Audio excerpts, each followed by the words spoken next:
pressure test on this unit to check for leaks. Starting just under 90, 10-minute test. I'm using this unit to calibrate my tool to make sure it's working, because when I'm working on this unit out here, you can see the underbelly is down underneath. When I did the test on this unit, I did a 10-minute pressure test. It didn't make it to 10 minutes, but it dropped, right? So you plug that thing into your city water port and you use a regular tire inflator type gauge, pump it up between 90 and 100 psi. I always just go with the lower number, so I go with 90, and wait for 10 minutes. After 10 minutes, if the pressure is different, then it goes down. It means you have a leak in the plumbing somewhere. And that's what I'm hunting on this unit, because it dropped pretty rapidly. And so when you take the underbelly from the camper, you get to see all the plumbing and the tanks. That one that has a big belly, that's the actual waste tank. So I'm gonna run this test and then see what we got. Now on that other unit, the gauge went down pretty quickly, right? And as you can see on this unit, it's been about 2 or 3 minutes and it's still holding steady. All right, 10 minutes is up, and as you can see, we're still right at around 90. So the gauge is good, and this unit here doesn't have any leaks. Did a trade check on this one. I'll probably be doing a lot of work on that one. We'll definitely be working on that water heater. I'll show you some stuff on that probably tomorrow. And so I still got to figure out the problem with the unit outside, because it really does have a leak. All right, so we're back on this Imagine, looking for the leak. So what I did was, the customer said it was leaking from the black tank or somewhere around there. So I went through all the trouble of dropping the underbelly, checking all the plumbing. Couldn't find anything leaking on the unit. So I left the unit under pressure, under city water overnight, and figured I'd come in the morning. If it's leaking, I found a leak, and it wasn't back here, but it was all the way up there. All right, so now we're back under the camper, because we were on a bit of a goose chase based on how the customer and the service rider wrote it up. This is bone dry. We found a leak up there, but now I got to put all this stuff back together. I got about 24 minutes left on what they gave me to fix this in, which was an hour and a half. So let me go ahead and get all of these bolts where I took this stuff down. I got to put this stuff back up and move on to actually fixing the true problem. All right, now we got the underbelly back up. Show you that down there. Got that put back up. Now we got to fix the real problem, which is gonna be back in here. And I'm gonna get a flashlight.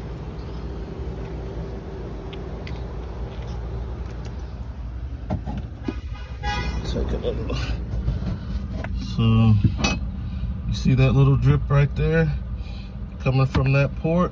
That's the city water inlet. So that's what's putting all that water back here. Hits that hole down there and gets in the underbelly and goes wherever. So where they hook the water hose up to camp, on the back side of that, that's what's leaking. So I got to take that apart. It's probably the O-ring, and see what's going on with that. So I got it kind of taken apart so you could see it. It was leaking from that fitting. And what happens is that little yellow seal, sometimes that makes it leak right there. So we're gonna change that out, put it back together, and see what we got. So this is the thing. Use my pick. It's a little right angle pick. Get that out of there. I'm gonna go get me another one. Now I need to verify my repair. So I'm gonna hook the water up to it later and actually get a visual on it, but this is a better indicator. It also tells me if we have another leak somewhere. We know we fixed one. So I take this pressure tester that I created when I was in school. Did a technical institute. I went to the RVTI Technical Institute. And what you do is you pump this up to about 90 to 100 psi. So I'm gonna do that. All right, so pumped it up to 90, and now the clock starts. Wait 10 minutes. Come back. All right, guys, it's been 10 minutes. Basically, my needle settled down right under 90, which is fine, and it hadn't moved in 10 minutes. So that verifies that the repair has been verified. So there's no leak on the camper on the freshwater side now.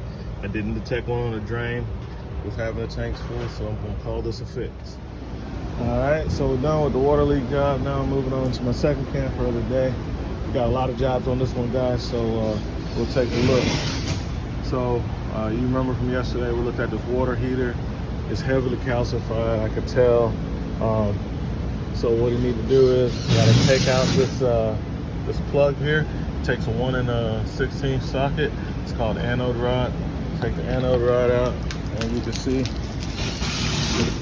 should be checking this like once every 6 months. This one is bad. It needs another one. Look at all the stuff that's coming out of there. All that's calcium and stuff. This is a steel line tank, and what happens is the anode rod keeps it from eating up the ceramic coating on the inside. So you see how it's pulsing out? If I open this TMP valve up, which is kind of clogged up itself from a lot of calcification, then now the water comes out a lot better because it can suck air from the top. So when we get all that water out, we gotta back flush this thing. We gotta check it out, make sure it's not messed up behind the that black cover, which is the thermistors, thermostats for the electric and the 110 side. We'll be back. All right, so to get this out, you're gonna either use big channel locks or a big crescent wrench, adjustable wrench, whatever you want to call it. So it has flats on the side right there, so you can grip onto it. You got to spin that thing around, and you can get that out. They make a special tool, but most of the time this guy gets in the way, and you can't use that. So I just use pliers and a crescent wrench. All right, so I use my big channel locks to break it free, and then you can just spin this off.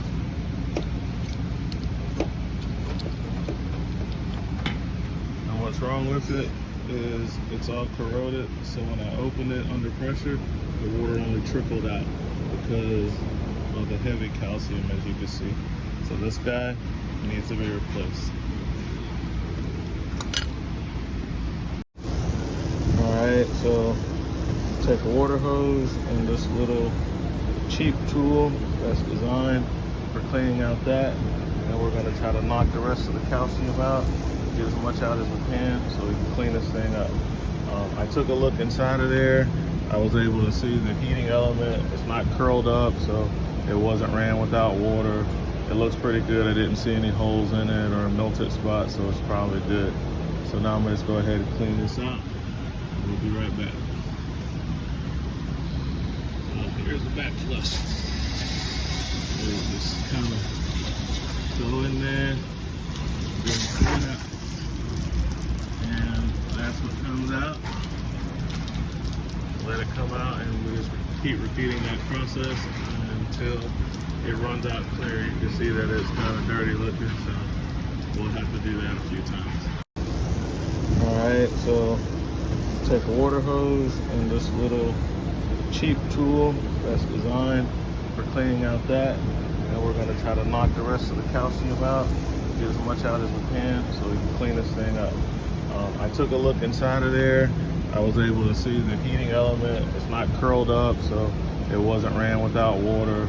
It looks pretty good. I didn't see any holes in it or melted spots, so it's probably good. So now I'm gonna just go ahead and clean this out. We'll be right back. Here's the back flush. Just kind of go in there, and that's what comes out. Let it come out, and we just keep repeating that process until it runs out clear. You can see that it's kind of dirty looking, so we'll have to do that a few times. Alright, so now we got this pretty clean. I introduced the water, it comes out pretty clear. So I know if the tank is clean, I'm not getting so many chunks out of it anymore. So we probably got most of that. You can see a lot of it's on the floor. All that's the calcium deposit. Very important to service your water heater every few months or so. Keep it operating well. If they had to keep this thing pretty clean, they wouldn't need a new TMP valve. Alright, so we're done with cleaning the tank, doing our inspection. These are old parts and tools that we use to get it done. While I'm waiting on a new part, I'll move on to the next job, which is getting this unit ready for the lot. There's a lot of checks and balances that I gotta go over. I also got wheel bearing job on this and a lot of other things to do, so we're gonna keep moving on this camper, guys. Alright, so here's the next set of tools we'll be using to start doing the electrical checkout on this unit. USB tester, no contact voltage tester, and then we have a outlet tester. So we'll go to work with those. Start with this guy. So stick these in my pocket. Turn this one on. It'll beep. So going to the outlets. That's how it works. Gotta do a hot scan test. I need to see if the frame is energized. So I'm going to test a couple of points on the frame. Since it didn't continue to beep, that means I don't have a hot scan condition, and I can just move on to testing outlets. I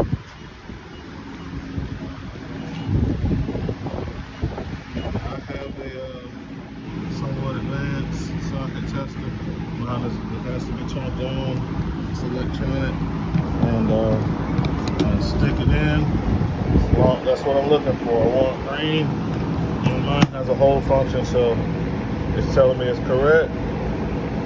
And I got 122 volts, so I got good voltage, and I got a properly wired outlet. I go around and do that to every outlet. All right, guys, so now we're inside the unit. To be quick, because flat rate tech, you gotta be quick. You wanna go around with the no contact really quickly and make sure all the outlets have power.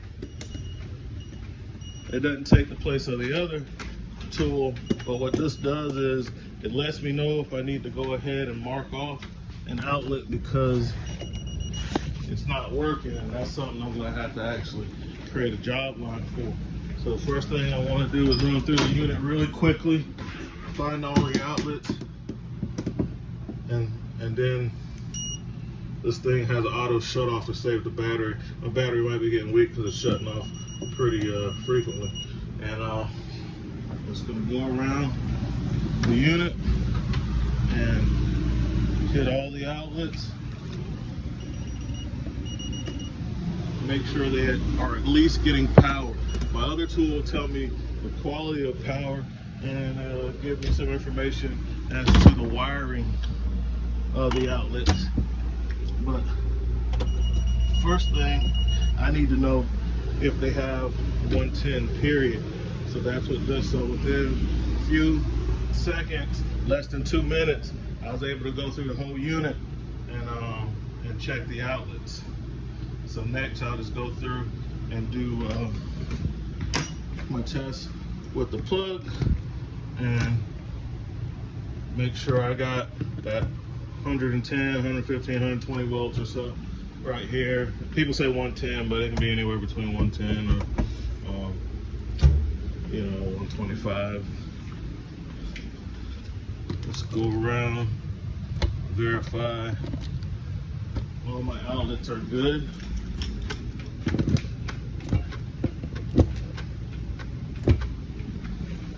And I'll do that for the rest of the coach, and then I'll go around and do the USBs, checking lights, multitasking, right? So I gotta make sure my 12-volt systems are working. So here's a USB tester. So I plug that in. It lets me know if this is wired properly, which it is. It's a 5-volt outlet, and it has 5.22 volts, and it's good to go. So I'll go around and check all of those just like I do the outlets. All right, so found a problem doing my test. If I didn't test, I wouldn't find out. So this chair, the USB isn't working in this one. And you can see that this one works. So that chair doesn't have power. That means the light's not gonna work, nor the massager or anything like that. And the problem's probably gonna be is unplugged. So I'm just gonna reach back here, try to plug it up real quick, see what's going on. If I can't figure it out in a couple of minutes, I'll write a job lineup for it. If I can figure it out in a couple of minutes, I won't worry about it. So here's a problem right here. Transformer's not hooked up. Wire's just hanging. It doesn't have a transformer going to it. Pull the chair up and look what we got. There's the end of the cord. So something quick and simple like that, technically, I could write it up and get paid for it, and a lot of guys would, but man, it's working now. It's quick and easy. I ain't gonna do it. Okay, so we're done with that preliminary electrical checkout. It checked out good. And look, we got our parts. So the parts runner has brought us our parts. So now we're gonna go back, jump back on the water heater job, and go ahead and get that finished. So we can fill it up back with water and ensure that it's working. So these parts, as you can see, they already have the tape on them. It saves me a lot of time and trouble. All I gotta do is go through them, and so let's go do that. Alright, I'm gonna start with the anode rod. You can see the difference between the new one and how that old one looked. So you definitely want to be doing this. I always want to hand start these. So get it going by hand, push on it, do what you gotta do to get it started by hand, and then come back with the drill. I'm gonna use an impact driver after that. So now it finally got started. Definitely don't want to just go on with an impact without getting started by hand. I'm gonna cross thread TMQ valve. I'll stick that in there, and we want to get it started by hand. I normally wear gloves because there's a lot of stuff in here that cuts you. These little sharp edges and stuff. So I'm probably gonna stop, put the glove on. Alright, so I went ahead and installed the temperature relief valve and anode rod. I used the 1/16 inch socket for the anode rod and the pliers for the relief valve.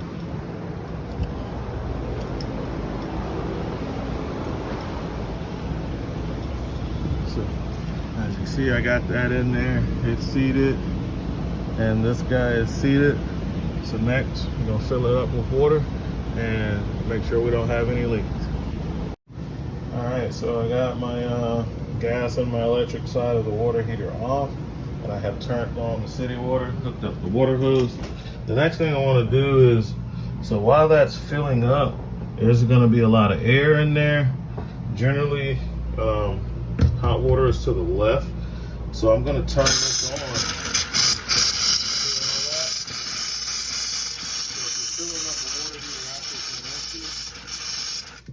Filling up a water heater after it's been empty, you want to go ahead and turn on one of the hot water side of a fixture because that's going to help bleed the air out of the tank as the city water or the water pump, whichever one you're using, is trying to fill it up.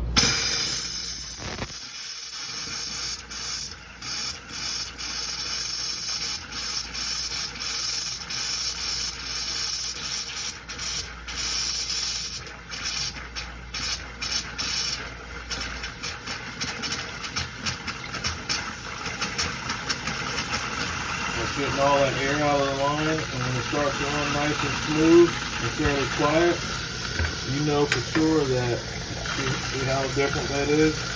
That you've gotten the air out of the line, and that the water heater is full. What you don't want to do is use the TMP valve and pop that open like we did when we were draining it to see if it's full, because there is an air gap that's supposed to be maintained within the water heater. And if you use the TMP valve instead of this, you're going to eliminate that air gap, and that causes the TMP valve to leak. We're back outside and we're checking for leaks. Don't see any leaks. Don't see any leaks.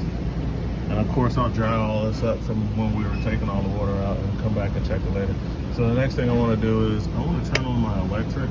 And I want to make sure the electric side's going to work first before I turn on the gas, because I know the gas is going to work. And I'm going to turn my gas on, because right now it's off. I'll go ahead and turn that on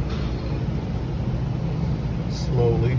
If you turn the gas valve on too fast, the excess flow valve, which is a safety device, will kick in, and it will stop the flow of gas through the pigtails. So you want to turn these on slowly. To reset that, you just turn it off and turn it back on again. As you see, when I put it over there, the red goes away. It knows that it's getting gas, so I know there's some gas in this container. And I'm just still turning it until I get it all the way open. Alright, got it all the way open. And still no leaks. So if it's gonna leak, it definitely leak when it's all the way hot. So you're gonna make sure the water gets hot. While that's doing that, I'll go ahead and close out the water heater job. That was just a 24-minute job to replace that TMP valve. Anode rod was bad. I went ahead and replaced it anyway while I was there, and close that job out and move back on to the lot prep job. Alright, so I got a job to diagnose this leveling system. It was acting up yesterday.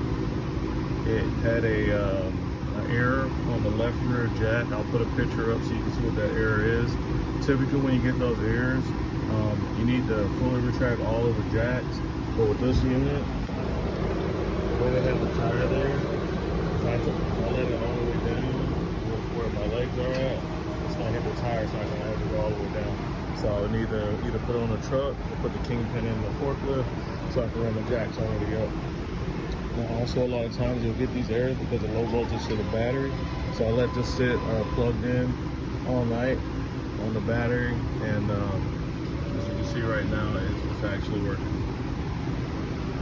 So this is probably a power issue on this one. So go ahead and go through the autoloader sequence and make sure everything's okay.